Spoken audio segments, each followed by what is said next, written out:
বন্ধুরা আমার ও আমার ভাইয়েরা, আমার বোনেরা, একটু খেয়াল করে শুনো। আমরা জীবনে বহু সময় নষ্ট করেছি।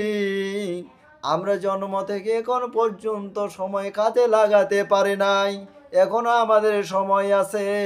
আমরা আমাদের বিগত জীবনের জন্য আল্লাহর কাছে তওবা করে এখন থেকে সৎকর্ম করি।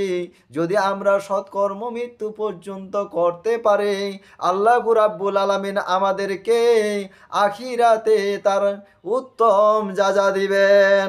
আল কোরআনুল কারিমের 55 নম্বর সূরা, সূরা আর রহমানের 60 নম্বর আয়াতে আল্লাহ তাবারাক ওয়া তাআলা বলেন, হাল জাযাউল ইহসান ইল্লাল ইহসান। উত্তম কাজের জন্য উত্তম পুরস্কার ছাড়া আর কি হতে পারে?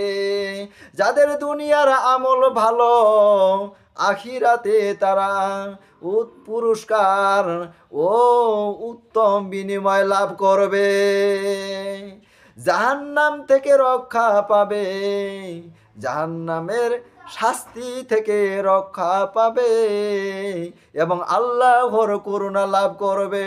ও আমার ভাইয়েরা, আমার বন্ধুরা, ও আমার বোনেরা, আমরা প্রত্যেকের জীবনের সুখের জন্য, আখিরাতে জীবনে সুখী হওয়ার জন্য আমরা দুনিয়ার জীবনে সৎকর্মগুলো করি। আমরা 5 ওয়াক্ত সালাত কায়েম করি, রমজান মাসের সিয়াম পালন করি, আমাদের যাতে সামর্থ্য রয়েছে যাকাত আদায় করি, আমাদের যাদের সামর্থ্য রয়েছে আমরা হজ পালন করি। ও আমার বন্ধুরা, আরও অসংখ্য সৎকর্মগুলো যেগুলো রয়েছে সেগুলো করি।